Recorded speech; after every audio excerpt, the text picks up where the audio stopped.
बिस्मिल्लाहिर्रहमानिर्रहीम, अस्सलाम वालेकुम। प्रोग्राम हेल्थ टॉक के साथ मैं हूं आपकी मेज़बान कुरतुल बख्श। उम्मीद करती हूं आप सब खुश होंगे, खैरियत से होंगे और अपने घरों में महफूज होंगे।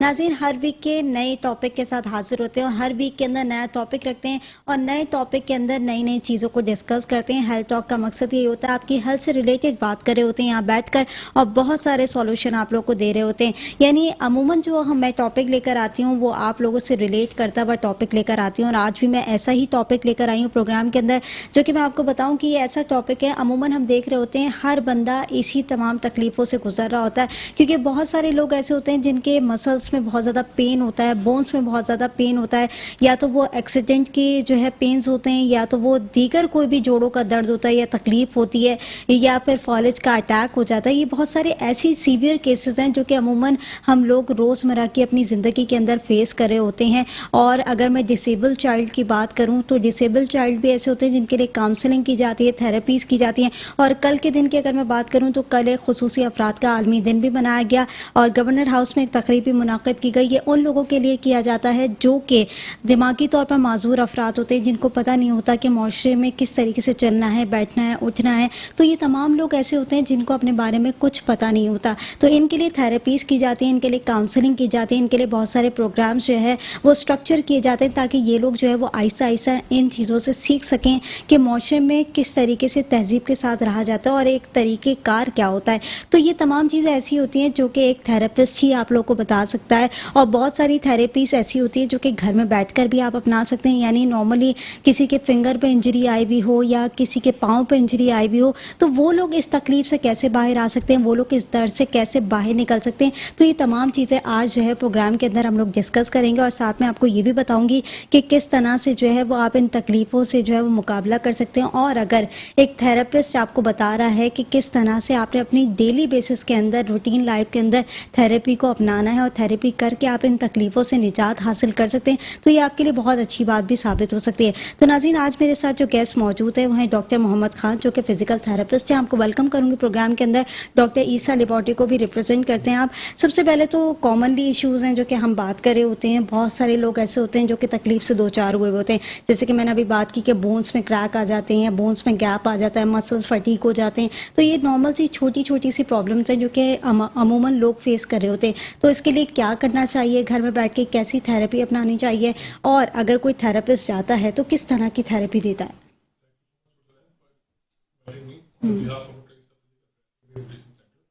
जी, आपने बहुत अच्छा सवाल किया कि अगर हमें घर में जो है वो कोई छोटी मोटी तकलीफ हो रही है, जैसे नी पेन है, शोल्डर पेन है या बैक पेन है। देखें, सबसे आजकल सर्दियां हैं, सर्दियों में हमारा ये होता है कि हमारी वाटर इनटेक कम हुआ होता है, हम पानी कम पी रहे होते हैं क्योंकि हमें पसीना कम आता है। ठीक है, तो आपने क्या करना है, सबसे पहले सर्दियों के अंदर जो है आप अपना वाटर इनटेक जो है, पानी के पीने की मिकदार जो है वो आप बढ़ाएंगे। फॉर एग्जाम्पल, जब भी हम किसी पेशेंट से पूछ रहे होते हैं कि आप डेली कितना ग्लास पानी पीते हैं, तो वो कुछ जो है आवाम बताती है कि हम जो है डेली 3 से 4, कुछ कहते हैं 4 से 5 और 5 से 6। इनटेक कम हो जाता है, बहुत ज़्यादा वाटर इनटेक कम होता है। जब आपका वाटर इनटेक कम होता है तो आपकी बॉडी जो है वो डिहाइड्रेशन में जारी होती है, आपके मसल जो है वो स्पैज़म में आने शुरू हो जाते हैं, वो सख्त होने शुरू हो जाते हैं डिहाइड्रेशन में से। और ना ही सिर्फ आपके मसल, ये आपके बोन्स पे भी इफेक्ट कर रहा होता है। ठीक है, तो नंबर 1 आपने अपना वाटर इनटेक मेंटेन करना है, पानी ज़्यादा से ज़्यादा पिएंगे। ठीक है, उसके बाद आपका आता है डाइटरी कंट्रोल कि आपकी हमारी डाइट कैसी है। हम लोग का ये होता है कि आजकल हम जो है हमारी आउटडोर एक्टिविटीज़ वैसे ही लिमिट हो गई थी, कोविड की ऐसे हमारी आउटडोर एक्टिविटी लिमिटेड थी, तो वो हम नहीं कर पा रहे थे, वो निकल नहीं रहे थे। इवन बच्चों में भी, बड़ों में भी जो है हमारी एक्टिविटीज़ जो है, फिजिकल एक्टिविटीज़ वो लिमिटेड हुई हुई हैं। वो बच्चे आजकल गेम नहीं खेलते, बाहर निकलते नहीं हैं, ग्राउंड्स वगैरह में क्रिकेट वगैरह, फुटबॉल वगैरह, ये चीज़ें कुछ हद तक लिमिटेड हो गई हैं। तो जब आपका सन एक्सपोजर नहीं होगा तो आपकी बोन्स वगैरह जो है वो वीक होने शुरू हो जाती हैं।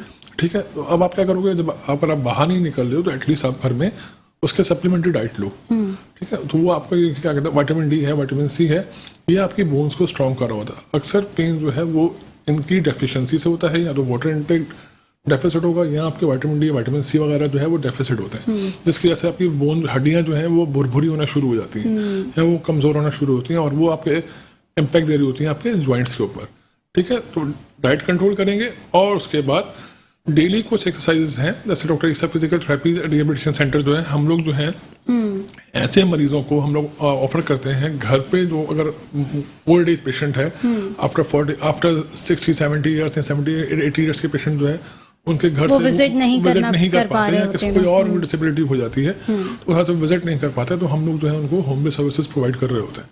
ठीक है, अब उसकी कुछ आपकी एक्सरसाइजेस की स्टेजेस होती हैं। ठीक है, आपने जो है वो पर्टिकुलरली आपने पहले, हम अगर मैं बात करूँ एक आम, उसमें हम आइसोमेट्रिक एक्सरसाइज करवाते हैं जिसमें विदाउट वेट पेशेंट अपनी एक्टिव एक्सरसाइज करता है, जिसमें आपके सीधे बैठ के घुटने को सीधे ऊपर उठाना है। अपना आइसोमेट्रिक एक्सरसाइज में आपने बस सिर्फ जो है मसल कॉन्ट्रैक्शन देते हैं हम लोग, ठीक है। वो पर्टिकुलर एक्सरसाइज डिजाइंड है। ठीक है, फिर आपकी आती है दूसरी आइसोटोनिक एक्सरसाइज होती है, जिससे कि जो है वो आप सीधे बैठ के हम पैर उठाना और पैर को दोबारा नीचे रखना, चेयर पे बैठेंगे, सीधे पैर को सीधा करेंगे, हवा में होल्ड करेंगे, उसके बाद नीचे रखेंगे। ठीक है, ओपन चिन क्लोज चिन एक्सरसाइज होती है, ये आप करवाते हैं। बेसिकली एक्सरसाइज है क्या? एक्सरसाइज जो है वो रिपीटेटिव मूवमेंट्स है इन करेक्ट डायरेक्शन। ठीक है, तो हम इसको इस जो है मसल्स को रन करने के लिए एक्सरसाइज करवाई जाती है। तो डिफरेंट एक्सरसाइज हैं आपके नी जॉइंट के लिए, आपके शोल्डर जॉइंट के लिए। जब आप विजिट करते हैं अपने थेरेपिस्ट के पास या हमको कॉल करते हैं तो वो आपको जो है वो पर्टिकुलर एक्सरसाइज बताता है उस जॉइंट के लिए, उन मसल्स के लिए। उसको आप फॉलो करेंगे तो इंशाल्लाह जो है वो आपका जो पेन की जो कंडीशन है ये विदिन वीक जो है ये आपका रिजॉल्व होने शुरू हो जाता है। अच्छा, मैंने मोस्टली ऐसे लोगों को देखा जो कि थेरेपिस्ट को जो है रिकमेंड ही नहीं करते। वो कहते हैं कि घर में बैठकर जो है वो हम इस तेल से मालिश कर लेंगे या ये क्रीम लगा लेंगे तो हमारी जो है ये तमाम तकलीफ जो है वो दूर हो जाएंगी। अच्छा, वक्ती तौर पर ये क्रीम असरअंदाज तो होती हैं और करती भी हैं, वक्ती तौर पर थोड़ा सा रिलीफ भी दे देती हैं, लेकिन आगे जाके और ज़्यादा मसला क्रिएट करती हैं, बोन्स और ज़्यादा स्टिफ हो जाती हैं और उसके बाद जो वो पेनफुल हो जाती हैं। तो ये जो नहीं रिकमेंडेशन करने का तरीक़ेकार है लोगों का, ये क्यों होता है? देखिए, ये अब मसला ये है कि इन चीज़ों में पहले लोगों को लोग जो है वो इस चीज़ से एक्सपीरियंस नहीं हुआ उनको। ठीक है, या उनका खुद का एक्सपीरियंस नहीं है कि आया इस फिजिकल थेरेपी के जो है वो आफ्टर इफेक्ट्स क्या क्या है, आया वो आपको वाकई ही रिलीफ दे रहा है। ठीक है, अब वो ये होता है ना कि फॉर एग्जांपल कोई किसी क्रॉनिक कंडीशन थी, उसने जाके सेशन लिए, ठीक है, अब ये भी है कि अब मार्केट में क्या है, क्वालिफाइड फिजियोथेरेपिस्ट जो है वो कम है और क्वैक वगैरह जो है वो ज्यादा बैठे हुए हैं। बिल्कुल ऐसा ही है। ठीक है, अब आप जब क्वैक के पास जाएंगे तो उसके बाद रिपीटेड 3-4 एक्सरसाइज उसको पता होंगी कि मैंने ये करवानी और है। आजकल मालिशी भी तो बहुत हो गए हैं। ठीक है जी, मालिश भी तो बहुत है ना, तो वो भी जो है वो उनको एक सेंटर्स खुले हुए हैं। तो अब वो क्या करते हैं, जब उसको पता ही नहीं है कि पीछे आया पेशेंट की कंडीशन को, एनाटमी फिजियोलॉजी पेशेंट की पता ही नहीं है, उसको यही नहीं पता कि आया कोई ऐसी जो है पैथोलॉजी जो नहीं हो रही पेशेंट को, कोई बोनी जो डिसऑर्डर्स तो ऐसे नहीं है जिसकी वजह से मैं कुछ ज़्यादा उसको प्रेशर पुट करूँ तो मे बी उसको स्ट्रेस फ्रैक्चर हो जाए या उसकी कोई ऐसी नर्व कंप्रेस हो जाए, ठीक है, या उसका मसल ओवर स्ट्रेच हो जाए। तो वो क्या करते हैं, वो जाके उनके पास जब पहुंच जाते हैं तो फिर वो जो है वो उन पे वो अप्लाई कर रहे होते हैं, क्योंकि वो हर चीज़ ही हर किसी अच्छा, पे अप्लाई ये कर रहे होते कॉमनली हैं। बहुत देखा गया, जिस तरीके का पॉइंट आपने रेस किया है, ये सोसाइटी के अंदर अमूमन बहुत देखा जा रहा है। और बहुत सारे लोग ऐसे होते हैं जिनको अवेयरनेस ही नहीं होती कि हमारे बेसिकली प्रॉब्लम है क्या और उसको पकड़ना कहाँ से, क्योंकि एक डॉक्टर और एक फिजिशियन ही आपको बेहतर तरीके से बता सकता है कि आपकी प्रॉब्लम क्या है और कहाँ से जो है वो आपने पॉइंट को पकड़ना है और किस तरीके से आपकी थेरेपी होगी। और मालिशी जितने भी होते हैं वो तो बस एक गर्म पट्टी उनके हाथ में होती है और एक तेल हाथ में होता है और वो आपके मसल्स को मजीद जो है वो स्ट्रेच कर देते हैं और उसके बाद आप मजीद तकलीफों से दो चार हो जाते हैं। तो नाज़रीन, इस पर भी बात करूंगी, एक छोटी सी ब्रेक की तरफ जाऊंगी, ब्रेक से वापस आऊंगी, देखते रहिए हेल्थ टॉक। वेलकम बैक नाजरीन, हेल्थ टॉक में एक बार फिर खुशामदीद। नाज़रीन, ब्रेक पर जाने से पहले हम बात कर रहे थे बहुत सारी ऐसी तकलीफ़ों के हवाले से जो कि अमूमन लोगों को जो है वो इस तरह के मसाइल पेश आ रहे होते हैं और घर बैठे लोग बड़ी तकलीफ़ों से ना दो चार हुए होते हैं और अपनी तकलीफ़ों को बयान नहीं कर पा रहे होते और उन्हें पता नहीं होता कि बेसिकली हमें इन तकलीफ़ों से निजात दे कौन सकता है और किस तरीके से हम इस तकलीफ़ से बाहर आ सकते हैं, क्योंकि इसकी बहुत सारी रेमेडीज़ होती हैं, वो रेमेडीज़ को अपनाना पड़ता है और बहुत सारी थेरेपीज़ होती हैं, उन थेरेपीज़ को करना पड़ता है। बहुत सारे लोगों को तो पता भी होता है, वो घर में बैठकर जो है वो उन थेरेपीज़ को कर भी रहे होते हैं या फिर किसी कंसल्टेंट या फिर फिजियोथेरेपिस्ट से रुजू करके वो उनको बुलाते हैं घर के अंदर और उसके बाद जब उनके एक्सरसाइजेस का प्रोसीजर जारी रहता है। कहते हैं ना, किसी भी मसल्स को जो है वर्किंग देने के लिए आपको कंटिन्यूसली एक्सरसाइज ज़रूर करनी पड़ती है ताकि आपका जो मसल है वो कंटिन्यूसली वर्किंग पे रहे, ताकि आप लोगों के लिए जो है वो मसाइल पैदा ना हो। अगर एक जगह किसी भी चीज़ को आप छोड़ देंगे या फिर अकड़ा लेंगे तो वो चीज़ अकड़ जाती है। तो उसके लिए कंटिन्यूसली एक्सरसाइज बहुत ज़रूरी है। साथ ही साथ मैंने आपको कहा था कि मैं बात करूंगी डिसेबल पीपल्स के ऊपर, यानी जो माशरे के अंदर ऐसे लोग होते हैं जो कि दिमागी तौर पर माजूर अफराद होते हैं, उनके लिए क्या क्या चीज़ें करनी चाहिए या उनके लिए कैसी काउंसलिंग होनी चाहिए, किस तरह की थेरेपीज़ करनी चाहिए उनके लिए, क्योंकि ये लोग हमारे माशरे का हिस्सा होते हैं और माशरे का पार्ट होते हैं जिनको समझा नहीं जाता कि माशरे का पार्ट है, और इनके लिए बड़ा जो है ना एक कॉर्नर किया जाता है इन लोगों को, और पता नहीं चल पाता कि किस तरह से इनको ट्रीट किया जाए, किस तरीके से इनको माशरे के अंदर, सोसाइटी के अंदर लेके चला जाए। तो मैं आपसे जानना चाहूँगी डॉक्टर मोहम्मद ख़ान के ये जो माजूर अफराद, बेसिकली हम जिन्हें कहते हैं डिसेबल पीपल्स, इनकी प्रॉपर डेफिनेशन क्या है, किस तरीके से इसको देखते हैं? अच्छा जी, डिसेबिलिटी जो बेसिकली वर्ड है, वो डिसेबिलिटी डिफाइन करता है आपकी जो रोज़मर्रा की ज़िंदगी है उसमें आपका उस काम को करने का, लाइक या तो आप उस वो काम करने से आप कासिर हो, ठीक है, ना कर पा रहे हो, ठीक है, या तो वो आप काम जो है वो प्रॉपरली ना कर रहे हो, ठीक है। अगर मुझे ये ग्लास उठाना है तो मैं बड़े इजीली उठा रहा हूँ, ठीक है। अगर मेरा हाथ ये इसमें फालिज का अटैक हुआ है या ये हाथ कटा हुआ है तो मैं ये हाथ नहीं उठा सकूंगा, यूज़ नहीं कर सकूंगा, ठीक है। तो डिसेबिलिटी मीन्स के अच्छा ये चीज़ें जो है ये मेंटली भी हो सकती है, फिजिकली भी हो सकती और आपकी क्या कहते हैं फिजिकली भी हो सकती है। अच्छा, मेंटली जो है वो मेंटली का क्या होता है कि अपना पेशेंट अब मेंटली जो है वो मोस्टली जो है ये आपके क्या कहते हैं जो कॉन्जेनिटल होता है कि आपके जो है वो पैदाइश के वक्त जो है आपसे इशूज़ होते हैं, जिसकी वजह से जो है वो बच्चा जो पेशेंट है वो मेंटली ग्रोथ नहीं कर पा रहा होता, ठीक है। और फिजिकली जो होते हैं वो फिजिकली आपके किसी भी ट्रॉमा एक्सीडेंट की वजह से या कोई ऐसी पैथोलॉजी आपकी हो जाती है जिसकी वजह से आपका वो हाथ या वो पैर या आपका जो खुद आपका बैलेंस कंट्रोल जो है वो नहीं रह पाता, ठीक है। अब डिसेबिलिटी जो है ये डिफाइन कर, अब ये हर स्टेज में आ रही होती है और हर किस्म, लाइक फॉर एग्जांपल हम बच्चों की अगर मैंने बात की तो बच्चों में होता है पीट्स डिसेबिलिटी। अब पीट्स डिसेबिलिटी क्या है? पीट्स के अंदर आपके सेरेब्रल पैल्सी होता है। जैसे हमने आपने सुना होगा कि जो है बच्चे जो है जो पैदाइश के वक्त रोते नहीं है तो उनके ब्रेन का जो पार्ट है वो जो है वर्क नहीं कर रहा होता, वो जो है जो बेसिकली उसको एक काम करवाना चाहिए।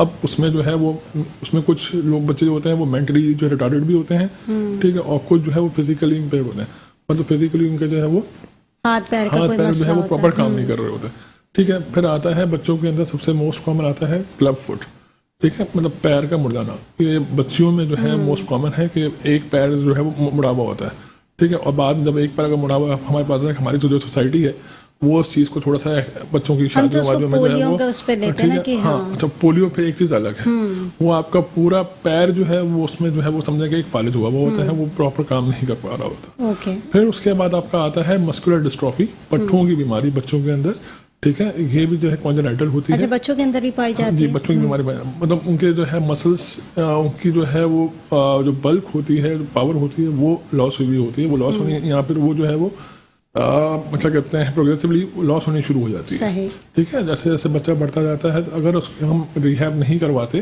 तो जो है वो फिर वो होने शुरू होता है।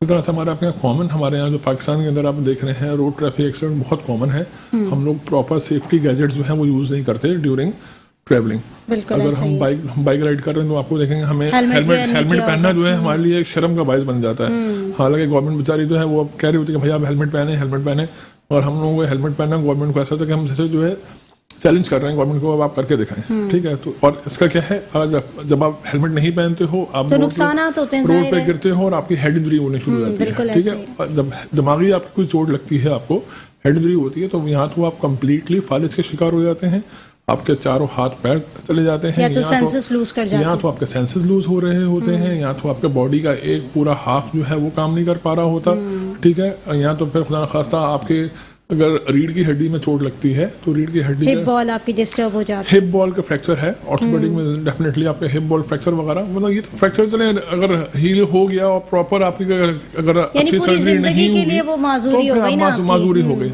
आपका जो क्वालिटी ऑफ लाइफ जो होती है वो आप गुजार नहीं पा रहे होते हो, ठीक है। तो इन चीज़ों को बेसिकली, अच्छा अब इनको आपकी वैस्कुलर इंजरीज होगी, हमारे यहाँ जो है तंबाकू नोशी बहुत कॉमन है, बहुत ज़्यादा स्मोकिंग करते हैं, इसकी वजह से आपकी शरियाँ जो है जो खून की जो आर्टरीज होती हैं ब्लड की वो ब्लॉक होनी शुरू हो जाती हैं। जब आर्टरी ब्लॉक होगी उस आपके क्या कहते हैं जिस्म के हिस्से को जब ब्लड नहीं मिलेगा तो वो नेक्रोसिस होनी शुरू हो जाती है, ठीक है। तो इन द एंड क्या करते हैं कि आप वो उसका इन्फेक्शन, वो गैंग्रीन फैले ना ऊपर बॉडी में ना आए, तो वो आपके पैर को काट दिया जाता है, ठीक है। इसके पूरे प्रोसेस को जो है ये आपके शुमार होती हैं डिसेबिलिटीज के अंदर। अच्छा, अब इनकी बेसिकली रिहैबिलिटेशन जो है पूरी एक रिहैबिलिटेशन टीम होती है, ठीक है, जिसमें आपका मेजर पार्ट प्ले कर रहा होता है फिजिकल थेरेपी कि आपके पेशेंट को फिजिकली इतना स्ट्रॉन्ग करना है ताकि वो चल सके, ताकि वो अपनी डेली लिविंग एक्टिविटी कर सके।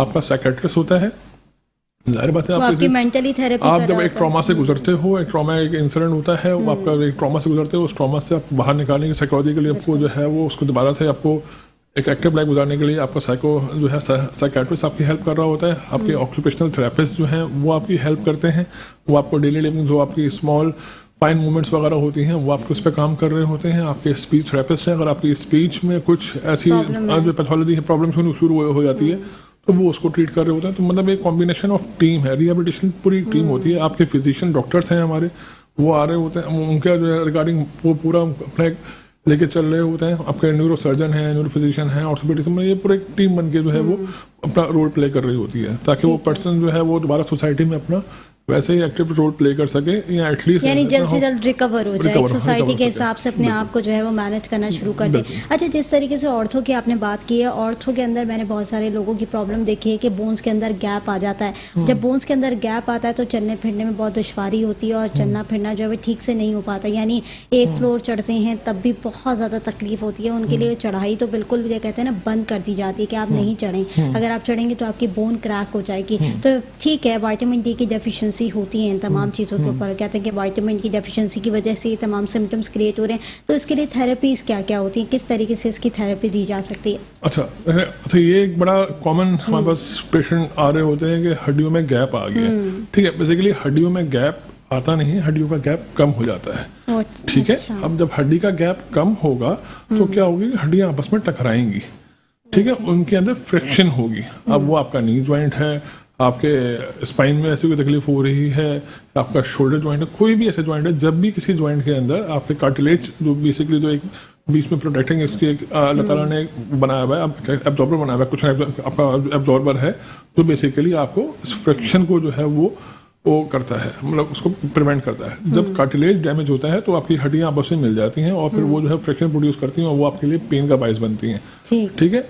अच्छा, अब क्या होता है कि आपकी बोन जो है वो कनेक्टेड है मसल्स के साथ, ठीक है। हम क्या करते हैं, उन मसल्स की इतनी अच्छी स्ट्रेंथनिंग करते हैं, ठीक है। अगर अच्छा, इसमें क्या है, स्टेजेस हैं। अगर घुटनों का दर्द है जिसमें कहते हैं कि भाई गैप आ गया है जो है, उसमें क्या करते हैं हम आपके मसल्स को इतना स्ट्रेंथन कर देते हैं। अगर ये आपका ग्रेड 1 ग्रेड 2 का जो है आर्थराइटिस है, ठीक है, तो उसमें आपकी मसल बिल्डिंग इतनी अच्छी हो जाती है कि पेशेंट की जो क्वालिटी ऑफ लाइफ है वो एटलीस्ट 10 साल वो अच्छे निकाल लेता है, ठीक है। अगर वो ग्रेड 2 में चल रहा है या 5 साल वो अच्छे निकाल लेता है, वो विदाउट पेन निकाल रहा होता है, ठीक है। हाँ, उसमें उसको क्या करना चाहिए कि बीच में एक तो जो आपको थेरेपिस्ट आपके पास जिसके पास आप गए हैं वहां से आप सेशन लें प्रॉपर, उसके बाद जो एक्सरसाइज उन्होंने आपको बताई गई है वो आपको फॉलो करनी होती है। वो एक्सरसाइज आपके दिन में से 5 से 10 मिनट लेती हैं, ठीक है। 5 मिनट भी मैक्सिमम बहुत ज़्यादा होता है, तो आपने क्या करना है, 5 मिनट वो एक्सरसाइज करनी है, उसको आप फॉलो करते रहोगे तो क्या होगा कि आपके मसल की जो पावर है वो मेंटेन रहेगी। वंस आपके मसल की पावर मेंटेन रहेगी तो आपकी जो फ्रिक्शन वाली कंडीशन है ये दोबारा प्रोड्यूस नहीं होती, ये बार बार नहीं आती, ठीक है। तो ये इसको प्रिवेंट करता है कि मसल जो है वो बोन को पुल करके रखता है ऊपर, सही है। तो अगर आपने अपने मसल स्ट्रेंथन कर लेते हैं अपने पूरे जो है, यानी मसल्स की अच्छे तरीके से अगर एक्सरसाइज कर लें, उसकी केयर कर लें तो फिर ये होता है कि बोन जो है वो कम पेन करना शुरू कर देती है, ताकत ज़्यादा आ जाती है मसल्स के अंदर, ठीक है। ये तो है बड़ी अच्छी बात की, लेकिन बहुत सारे मैंने पेशेंट ऐसे भी देखेंगे उनकी स्वेलिंग होने लग जाती है, यानी घुटनों पे स्वेलिंग आ जाती है, पैरों पे स्वेलिंग आ जाती है, टांगे बहुत ज़्यादा स्वेल कर जाती हैं, तो ऐसी कंडीशन में क्या करना चाहिए? देखिए, जब भी आपके स्वेलिंग आ रही है घुटने में, जिससे आपने बात की आर्थराइटिस वगैरह में, तो इसमें हम बेसिकली आपको जो है पहले आइसिंग अप्लाई करनी चाहिए, ठीक है। बर्फ में आप जो है किसी भी टॉवल के अंदर घर के अपने आइस क्रश की, या मार्केट में आपको बड़े इजीली आइस पैक मिल जाते हैं, बिल्कुल, ठीक है। तो आपने वो फ्रिज में आइस पैक रखना है, सिंपली उस आइस पैक को किसी टिश्यू में किसी कपड़े में लपेट के अपने 10 मिनट के लिए आपने उसको अपने नी पे अप्लाई कर देना है, ठीक है। अच्छा, ये चीज़ जो है एक्यूट इंजरीज होती हैं, जो आपको ताज़ी कोई चोट लगी हुई हो तो आप उसमें भी जो होता है फौरन आपको स्वेलिंग आनी शुरू हो जाती है, तो आपने इसको अप्लाई करेंगे 10 मिनट दिन में 3 से 4 दफ़ा, ठीक है। और अपना अगर पैरों में आपके स्वेलिंग आ रही है, ज़्यादा देर बैठने से स्वेलिंग आ रही है, तो दैट मीन्स कि आपके कोई जो है वेस्कुलर कॉम्प्रोमाइज़ हो रहा है, ठीक है, या कोई ऐसे आपके कोई ऐसी इंटरनल आपके इशू चल रहे हैं, मे बी आपके लंग्स से कोई ऐसा इशू है, या पे किडनी का कोई ऐसा इशू है, या तो आपका जो है वेसल्स का इशू है, तो आपने उसको जो रूल आउट करवाना है कि ये क्यों हो रहा है। ठीक है, आपका साथ साथ उसका इलाज चलते रहेगा। उसके बाद आपने उसको प्रिवेंट कैसे करेंगे? आप प्रिवेंट हमेशा, आपकी स्वेलिंग जो है, एडिमा जो है, वो प्रिवेंट होता है जब आप उस पार्ट को आप एंटी ग्रेविटी रखें, आप उसको जो है वो हवा में रखें, मतलब के ऊपर रखें अपनी बॉडी के लेवल से, उठा के रखें ताकि वो जो है फ्लो जो है वो दोबारा रिवर्स आपकी बॉडी की तरफ आए। ठीक है, अगर डाउनवर्ड जा रहा है तो आपने उसको थोड़ा सा लिफ्ट तो करना है के ऊपर रखना उसको। हाँ, आप बैठे में, अब मेरी 8 घंटे की सिटिंग है, मैं बैठ रहा हूँ, तो मैं कोशिश ये करूंगा कि मैं जो है कुछ थोड़ी सी हाइटेट कर अपनी जो है चेयर का, अपने टेबल के नीचे एक स्टूल रखूँ ताकि मेरा पैर जो है वो स्टूल पर है, ताकि मैक्सिमम जो है वो उसमें चांस कम हो कि मेरे जो है वो स्वेलिंग आना कम। अच्छा, उसमें ये भी होता है कि शायद वेट पड़ रहा होता है जिसकी वजह से स्वेलिंग होती है। ग्रेविटी असिस्ट करती है आपके वैस्कुलर जो है वो दोबारा से आपके फ्लूइड को ऊपर दोबारा पंप करने में उसको मसला हो रहा होता है, तो आपके जो है वो फ्लूइड रिटेंशन जो है बॉडी नीचे आने शुरू हो जाता है। ठीक है, आप जब अपना वो जब ये एक एज में होता है, ठीक है, उसके बाद जब आप ज्यादा आपके थोड़ी कॉम्प्रोमाइजेशन बॉडी में होने शुरू हो जाती है, वीकनेस होने शुरू हो जाती है, तो आपने करेंगे क्या, आपने जो है वो उसको लिफ्ट करके रखेंगे ताकि वो जाए। उसके बाद आपने उन मसल्स की अपने डेली एक्सरसाइज आपने करनी है ताकि मसल्स आपके एक्टिव रहें, आपकी आर्टरी का फ्लो वो मेंटेन रहे। ठीक है, ताकि दोबारा से आपको ये कंप्लेन जो है वो ये एक तो या तो मेंटेन हो जाए, ज्यादा ना हो, या तो एटलीस्ट जो है आपको ये वर्स ना हो, उसमें मजीद आप वर्स की तरफ ना। अच्छा, मतलब इससे ये होता है, ये रेमेडी से ये कर सकते हैं आपके बहुत सारी चीज़ों से जो है बच सकते हैं, यानी जो स्वेलिंग हो जाती है, जो बहुत सारी पेन कर रही होती है आपकी बोन्स, तो उन तमाम चीज़ों से बचा जा सकता है। और हाइट पे रखना ये ऐसा है कि जिससे आप स्वेलिंग से बच सकते हैं। और जैसे कि मैंने बोन्स की गैप की बात की, उससे भी काफ़ी सिचुएशन ऐसी होती है कि लोग जो है बड़े परेशान हो रहे होते हैं कि गैप आ गया और चलने फिरने में बड़ी दुश्वारी हो रही है। तो ये बड़ा ईजी थ्रू जो इन्होंने थेरेपी बताई है वो अपनाएं। अगर घर के अंदर रहकर भी आप लोग कर सकते हैं तो ये करें, तो उससे काफ़ी फ़र्क आएगा। एक छोटी सी ब्रेक की तरफ जाऊँगी नाज़रीन, ब्रेक से वापस आऊँगी, देखते रहिए हेल्थ टॉक। वेलकम बैक नाजरीन, हेल्थ टॉक में एक बार फिर खुशामदीद। नाजरीन, ब्रेक पर जाने से पहले बहुत सारी तकलीफ़ों के हवाले से बात कर रहे थे, बोन्स की तकलीफ़ों के हवाले से बात कर रहे थे, और साथ ही अभी जो मैं टॉपिक शुरू करने जा रही हूँ वो ऐसा नॉर्मली इशू है जो कि अमूमन मैं तमाम लोगों के अंदर देख रही होती हूँ। यानी बहुत सारे लोग जो ऑफिस में काम कर रहे होते हैं या फिर उनका बैठने का काम ज़्यादा होता है, तो उनकी रीढ़ की हड्डी बहुत ज़्यादा दुखने लग जाती है, बहुत ज़्यादा तकलीफ़ करने लग जाती है। तो ऐसे में क्या थेरेपी उनको करनी चाहिए और किस तरीके से इस तकलीफ़ से बाहर आना चाहिए? और अमूमन ये सिर्फ बड़ों के साथ ही नहीं, बहुत सारे नौजवान नस्ल जो है वो तमाम लोग इस चीज़ का शिकार हो रहे होते हैं। और बहुत सारे ऐसे भी लोग होते हैं जो कि बाइक पे सफ़र कर रहे होते हैं और बाइक पे जो है लंबे लंबे रूट्स उनके होते हैं, और वहाँ से ऑफिस से घर आना, घर से ऑफिस जाना और दीगर भी काम की एक्टिविटीज़ उनके साथ होती हैं, तो उसमें भी उनकी काफ़ी बैकबोन जो है वो पेन कर रही होती है। तो ये जो पेन करना होता है, वो कहते हैं ना कि नॉर्मली सा पेन है, पेन किलर खाएंगे तो ठीक हो जाएगा। ये ज़रूरी नहीं कि नॉर्मल भी पेन हो, इसके बहुत सारे समरात हो सकते हैं, बहुत सारे जो है कहते हैं ना कि साइड इफ़ेक्ट्स भी हो सकते हैं। तो इन तमाम चीज़ों को लाइटली नहीं लिया जा सकता। बहुत सारी चीज़ें ऐसी होती हैं जो कि आपके लिए बड़ी कहते हैं ना नुकसान का बायस भी बनना शुरू कर सकती हैं। तो ये तमाम चीज़ें ऐसी हैं जो कि कॉमनली तौर पर हम लोगों के अंदर देख रहे होते हैं। हमारी लाइव कॉल्स भी खुली हुई हैं, जो लोग अपनी परेशानी या मसाइल हमसे शेयर करना चाहते हैं तो वो लाइव कॉल्स के थ्रू आउट हमसे बात भी कर सकते हैं। यहाँ पर हमारे साथ डॉक्टर्स मौजूद होते हैं, तो हम कोशिश करते हैं कि उनको एक अच्छा और साफ़ सुथरा मशवरा दे सकें जो कि आप अपनी ज़िंदगी के अंदर अपना कर जो है वो तमाम तकलीफ़ों से बाहर आ सकें। अच्छा डॉक्टर मोहम्मद, आप यही बात कर रहे थे कि जिस तरीके से नॉर्मली लोगों की रूटीन होती है, ऑफिस वर्क के अंदर लोग काम कर रहे होते हैं, उनकी बैकबोन बहुत ज़्यादा कहते हैं ना दर्द करनी शुरू कर देती है, बैठने के काम बहुत ज़्यादा होते हैं, तो ये क्या वजूहात होती हैं?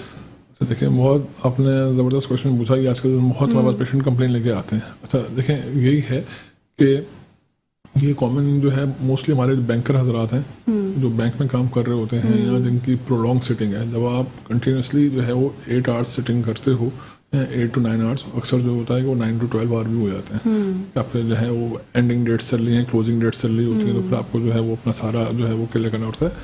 तो इसमें होता क्या है, सबसे मेन रोल जो आपका आता है आपके सिटिंग पोस्चर का आता है कि आप बैठते कैसे।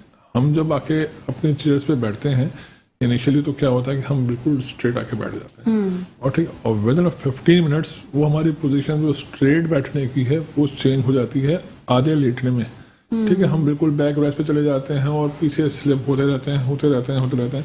तो ना हम जो है वो प्रॉपर सिटिंग में होते हैं और ना ही प्रॉपर लेटने की पोजीशन में होते हैं, वो हाफ लाइन पोजीशन कुछ मेंटेन हो जाती है।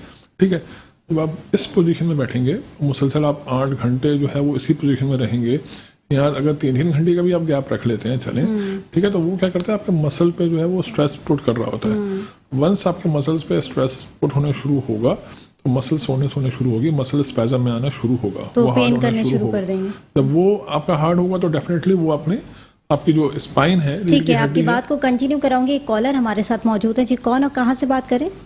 हेलो, अस्सलाम वालेकुम। वालेकुम अस्सलाम जी, कौन और कहाँ से बात करें? जी, मैं साकिब बात कर रहा हूँ कराची से। जी साकिब। जी, मेरा डॉक्टर साहब से सवाल है, मेरा एक्सीडेंट हो गया था बाइक से।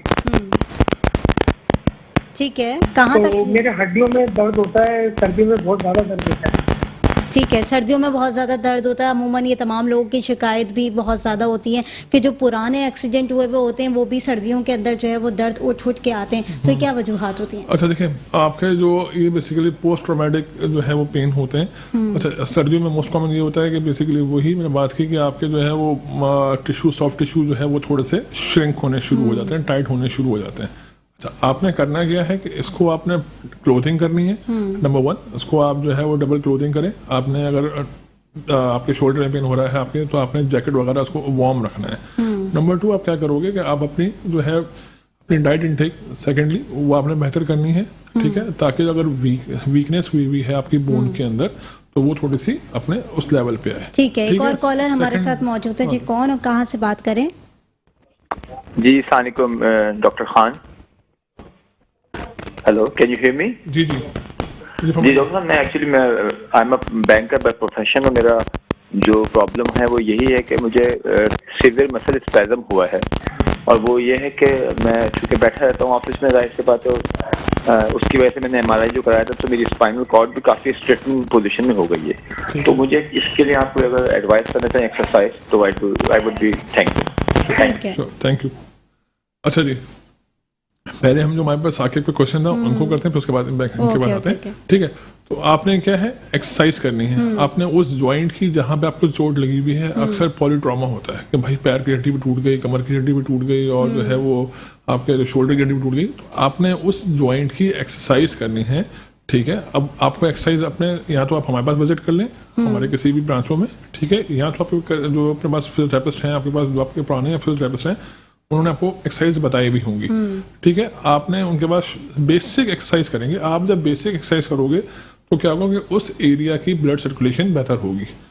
वंस उस एरिया की ब्लड सर्कुलेशन जो है वो थोड़ी सी बेहतर हो, जो उसकी डिमांड है उसको मिलने शुरू होगी, वो मसल स्ट्रेच होने शुरू होंगे, तो जो पेन की तकलीफें ये इनकी कम होने शुरू हो तो ये जाएंगी बात भी इंशाल्लाह। है कि उन चोटों को जरा वो कहते हैं ना ढक के रखना थोड़ा सा चाहिए, आपने उसको कवर करके रखना चाहिए। डेफिनेटली, क्योंकि ज़्यादा था वहाँ पे जो है थोड़ी सी आपकी समझेंगे जो न्यूट्रिएंट सप्लाई है, जो उनको एक आर्टरी ब्लड वेसल वैसे जो सप्लाई है वैसी जो मिलनी चाहिए, वो थोड़ी सी समहाउ कॉम्प्रोमाइज हो जाती है। ठीक है, उसकी वजह से जो है आपके सॉफ्ट टिश्यू उसके सराउंडिंग के सॉफ्ट टिश्यू जो है वो थोड़े से श्रिंक होने शुरू होते हैं, हल्के से जो है वो टाइटनिंग होने शुरू होती है, तो वो पेन कर रहा होता है। ठीक है, चलिए मैं एक और कॉल ले लेती हूँ, फिर हम दोनों के आंसर आपसे ले लेंगे। ठीक है, कौन और कहाँ से बात करें?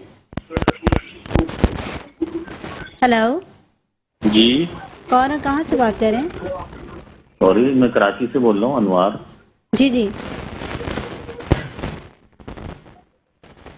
आई थिंक इनका क्या प्रॉब्लम है इनसे पूछें और हम उसकी बात करते हैं जो इन्होंने कहा है। जी, अभी एक बैंकर थे, उन्होंने की कॉल थी।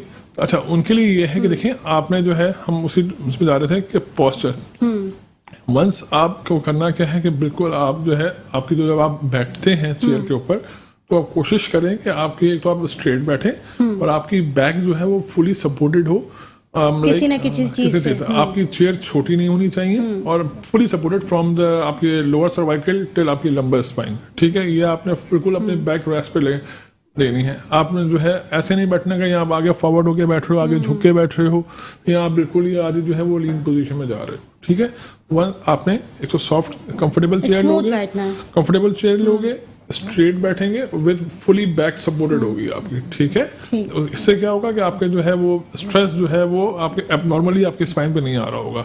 नंबर 2, आपने की जो आपकी सिटिंग है वो आपने अपनी मैक्सिमम रखनी है 30 to 40 मिनट्स।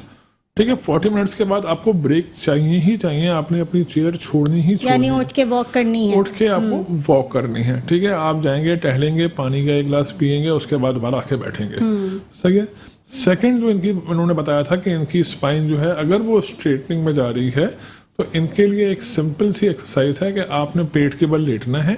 पेट के बल लेट के हाथ, जैसे हम डिप्स लगा रहे होते हैं तो हमारे हाथ बिल्कुल स्ट्रेट होते हैं, तो इसमें स्ट्रेट नहीं होना, आपकी एल्बो और आपकी पाम जो है वो बेड को फेस कर रही होगी और जस्ट आपने अपना चेस्ट को रेस करना है और उसके बाद नीचे रख देना है। ठीक है, ये आप एक्सरसाइज करेंगे 10 दफा, 10 रिपीटेशन होगी, दिन में 3 दफा आप करें। ठीक है, 10 टाइम्स ये आपने ये करेंगे। और उसके बाद आप, अगर आपके पास हीटिंग पैड है तो आप घर पे हीटिंग पैड अप्लाई कर सकते हैं, वरना आप अपने वार्म वाटर में अपना गर्म पानी के अंदर आप टॉवल को डिप करें। ठीक है, उस टॉवल को डिप करके आपने अपने बैक पे रख दें। ठीक है, और बैक पे लेट के अपने दोनों नीज को अपने बैंड करके चेस्ट के पास लेके आ जाएं। ठीक है, एक और कॉलर हमारे साथ मौजूद हैं जी। कौन और कहाँ से बात करें? हेलो, कौन और कहाँ से बात करें? मैं अनवार बोल रहा हूँ कराची से। जी अनवार, मुझे डॉक्टर साहब से पूछना, आर्थराइटिस के हवाले से घुटनों में जो तकलीफ होती है उसकी कोई इलाज है कोई? ठीक है, ये वही वाला मसला है जो कि अमूमन हमने अभी डिस्कस भी किया कि घुटनों में बहुत ज़्यादा तकलीफ होती है, जॉइंट्स में बहुत ज़्यादा पेन होता है लोगों को, तो उसकी क्या वजूहात और किस तरीके से उससे रिकवर किया जा सकता है? देखिए, हमने पहले बता चुके हैं इस बारे में कि यहाँ तो आपकी बोनी वीकनेस है, यहाँ तो आपका ओवरवेट, ठीक है, बहुत ज़्यादा ओबेसिटी होती है, पेशेंट का वेट जो है बहुत ज़्यादा होता है, जिसकी वजह से जो है वो उनकी जॉइंट में जो है वो प्रेशर आने शुरू हो जाता है। ठीक है, इसमें आपने करना क्या है, अगर आपको बहुत ज़्यादा तकलीफ है तो सिंपल बेसिक एक्सरसाइज है, आपने सीधे बैठना है, सीधे बैठ के आपने अपने पैर को सीधा उठाना है, आगे की तरफ लेके आएंगे और फिर नीचे की तरफ लेके जाएंगे। मीन्स कि जब आप नीचे लेके जाएंगे तो 90 का एंगल बनेगा आपके थाई और आपके उसमें लेग्स के दरमियान। ठीक है, एक तो ये एक्सरसाइज होगी। सेकेंडली आपने करना क्या है, आपने अपने जो पंजा है उसको आपने स्ट्रेच करना है, टूवर्ड्स योर बॉडी लेके आना है। ठीक है, ताकि आपके काफ मसल जो है इसकी एक्सरसाइज हो। ये बेसिक एक्सरसाइज है। ठीक है, अब हमें इनका प्रॉपर नहीं इवेल्युएट करना पड़ेगा, आया कोई इनको ऐसा प्रॉब्लम है क्या, जो है ट्रॉमा तो नहीं है, कोई इंजरी तो नहीं है, कोई लिगामेंट टीयर तो नहीं हुआ या कोई और सॉफ्ट टिश्यू या कोई इनका मेनिस्काइड टीयर तो नहीं है। वंस हम प्रॉपर्ली जब इनका एग्जामिन कर लेंगे तो उसके बाद हम इनको बेहतर तरीके से एक्सरसाइज बता सकते हैं और उसके अकॉर्डिंगली हम उनको बताएंगे एक्सरसाइज कि आप इनकी ये एक्सरसाइज जो है वो फॉलो करनी है। वरना नॉर्मल नी आर्थराइटिस और कोई ऐसा पेन नहीं हुआ तो सिर्फ अगर ये एक्सरसाइज ये फॉलो करते हैं, एक हफ्ता आपने सिर्फ सिंपल पैर उठाना है सीधा, और उसके बाद आपने कोई 1 किलो 1.5 किलो का वेट बांध के फिर पैर उठाना है। अगर ये आपका एक्सरसाइज जो है वो 2-3 हफ्ते में आपको इस एक्सरसाइज से इफेक्ट पड़ता है तो आप इसको कंटिन्यू करें, नहीं पड़ता तो देन यू कैन विजिट, आप हमारे पास विजिट कर सकते हैं। हमारी किसी 4 ब्रांचों में, हमारी कराची के अंदर 4 ब्रांचें हैं, गुलशन के अंदर है, गुलशन जौहर के अंदर है, नाजमाबाद के अंदर है, हसन स्क्वायर पे हमारी ब्रांच है, आप वहाँ विजिट कर सकते हैं। या यू कैन कॉल, अब हमारे यूएन नंबर जो है ईसा लैब का, आप उस पर कॉल कर सकते हैं, वहाँ से हमारे जो डॉक्टर हैं वो आपका विजिट कर लेंगे इंशाल्लाह। ठीक है, यानी घर बैठकर भी वो सहूलियात पहुँच सकती हैं। अच्छा, जिस तरीके से फॉलेज के मरीजों की हम बात कर लेते हैं, हम थोड़ा सा बड़ा ये भी इशू है क्योंकि फॉलेज का जब अटैक आता है तो वन साइडेड जो बॉडी होती है वो काम करना छोड़ देती है और उसके बाद कहते हैं ना स्टिफ हो जाती है एक ही जगह पर, और फेस का स्ट्रक्चर जो है वो डिफरेंट होने लग जाता है क्योंकि डायरेक्शन चेंज होने लग जाती है। तो बहुत सारे लोग जो है एक तो रिकवर बहुत स्लोली करते हैं क्योंकि ज़्यादा मूवमेंट इतनी ज़्यादा नहीं होती, ये तो बिल्कुल थेरेपिस्ट के ऊपर है कि वो किस तरीके से उसकी मूवमेंट को लेकर आता है और कैसे उसको जल्द से जल्द रिकवर करता है। तो इसकी क्या वजूहात हैं तो और किस तरीके से इनको थेरेपी देनी चाहिए? अच्छा, देखिए, स्ट्रोक जो है ना, स्ट्रोक एक बहुत वास्ट एक वो समझने के हम कहते हैं टॉपिक है। इसमें होता ये है कि हमारी कोई ब्रेन की एक शरिया जो है वो डैमेज होती है। ठीक है, अब उससे हमारी ब्रेन का कितना बड़ा एरिया डैमेज होता है, वो उसको डैमेज करिए, ये डिपेंड करता है कि आपकी रिकवरी कितनी जल्दी है। अगर कोई स्मॉल एरिया है अफेक्ट हुआ है, ठीक है, तो वो पेशेंट जो है, अमूमन फालिज के पेशेंट का ये होता है कि बेस्ट उसके लिए टाइम जो होता है वो होता है इनिशियली 3 मंथ्स। ठीक है, 3 मंथ्स के अंदर जितनी अच्छी रिहैब के उसको रिजल्ट मिल सकते हैं। अगर आप किसी एक्सपर्ट फिजिकल थेरेपिस्ट के पास जा रहे हैं, मैं ये मानता हूँ, मैंने अपना एक एक्सपीरियंस रहा है कि विद इन 3 मंथ आप अपनी एक क्वालिटी ऑफ लाइफ को दोबारा से ज्वाइन कर लेते हो। आपके वही ऑफिस वर्क आपका हो रहा होता है, वही आपकी सोशल एक्टिविटी वापस अपनी जिंदगी में आ सकते हैं, आपके साथ जितनी एक्टिविटीज हैं वो आप अपने बेस्ट तरीके से परफॉर्म कर रहे होते हैं। ठीक है, अब कुछ हमारे पास मरीज आते हैं, आपने देखा होगा कि बेचारों के हाथ जो है वो अकड़े हुए होते हैं, हाथ यहाँ रखा हुआ होता है, हेड शोल्डर उनका वर्क नहीं कर रहा होता, या उनके थाई जो है वो प्रॉपर, उनकी चाल जो है वो उसमें थोड़ी सी लंगड़ाहट होती है, वो प्रॉपर रख नहीं पा रहे होते। तो ये क्या होता है कि आपको डिज़ाइन एक आपका प्लान होता है। जब भी आप किसी पेशेंट की रिहैब कर रहे होते हो तो आप पर्टिकुलर मसल के पर्टिकुलर रीजन पे आप काम करते हो कि अभी इनका चाल में ये मसला है, दैट मींस इसके ये मसल इन्वॉल्व है तो हमने इस पे काम करना है, इनका ये काम हाथ काम नहीं कर रहा तो पर्टिकुलर इस जॉइंट की जो है मसल्स में इशू है, तो हम बेसिकली क्या करते हैं उसके अकॉर्डिंगली जो है वो अपना एक प्लान बना रहे होते हैं सही। कि भाई इनके अपर लिम में, इनके हाथ में इस तरीके से हमने अपना परफॉर्म करनी है। मगर आपने अच्छा, ये डेज ऑफ ड्यूरेशन के हिसाब से होता है, यानी पहले हाथ की ट्रीटमेंट करनी नहीं है? होती साथ में ही अच्छा। है, होती साथ में ही है, मगर इसमें ये होता है कि आपने किस मसल में कौन सी टेक्निक अप्लाई करनी है, कौन से रीजन में कौन सी टेक्निक अप्लाई करनी है, ताकि आपके जो डिफॉर्मिटी को जो है आप जो है वो प्रिवेंट कर सकें और उसकी जो फंक्शनैलिटी है वो उसकी बेहतर हो, ताकि परफॉर्मिंग जो है आपका कोई भी टास्क वो कर रहा है, अगर मैं बटनिंग कर रहा हूँ, मैं कॉमिंग कर रहा हूँ, मैं ड्राइव कर रहा हूँ, तो मेरा हाथ इस काबिल हो गया प्रॉपर मेरे इस हाथ के साथ जो है वो कंपैटिबली वर्क कर सके। ठीक है, मुझे सिर्फ इस हाथ से जो है वो काम ना कर पड़े, तो ये हाथ मेरा उसमें ना जाए, डिसेबिलिटी पे ना जा रहा हूँ मैं, उसको प्रॉपर फंक्शनल के लिए फिर मैं डिफरेंट अपनी एक एक्सरसाइज टेक्निक और प्लान अपना फॉलो करता हूँ कि मुझे जो है इस तरह से इसकी मैं रेंज ऐसे बेहतर कर सकूंगा, इसकी मैं पावर इस तरह से ये वाली टेक्निक से अप्लाई करूंगा तो मैं इसकी जो है पावर इस तरह से मेंटेन कर सकूंगा। ठीक है, तो ये हम और इसकी कोऑर्डिनेशन के लिए फिर अलग एक्सरसाइज होगी।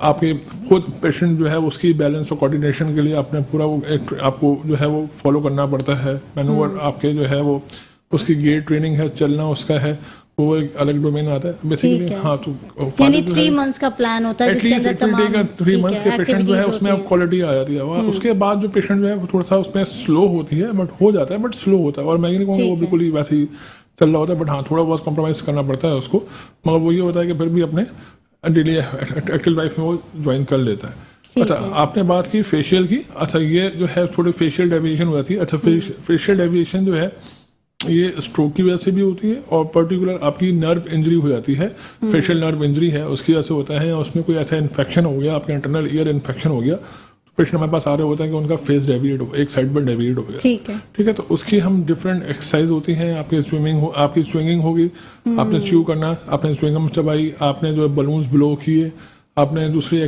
वॉवल्स वर्ड्स होते हैं इसकी हम रिपीट करवा रहे होते हैं, और दूसरी एक्सरसाइज स्टिमुलेशन बेसिकली इलेक्ट्रोमोडालिटीज हम लोग यूज़ करते हैं।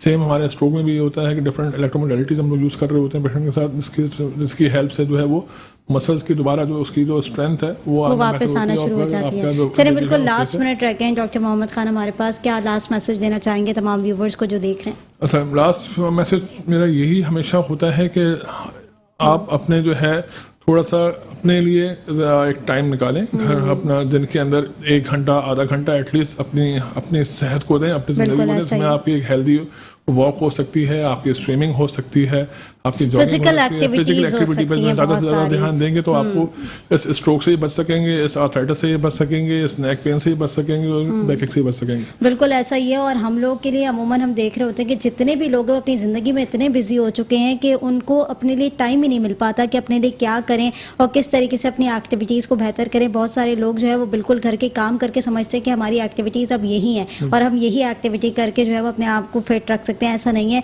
वॉकिंग आपका मेन पार्ट है, आपने रोज़ वॉक करनी है और जिस तरीके से घर के अंदर 24 घंटों के अंदर 1 घंटा आपने अपने लिए भी निकालना है ताकि आप लोग हेल्दी रहें। फिजिकली भी और मेंटली भी बहुत ज़रूरी है कि आपको फिजिकली और मेंटली दोनों लेवल पर स्ट्रॉन्ग रहना है। बहुत शुक्रिया डॉक्टर मोहम्मद खान, आपने प्रोग्राम के अंदर वक्त दिया। नाज़रीन, प्रोग्राम का वक्त ख़त्म हो गया। मुझे और मेरी पूरी टीम को दीजिए इजाज़त। अल्लाह ने के बाद।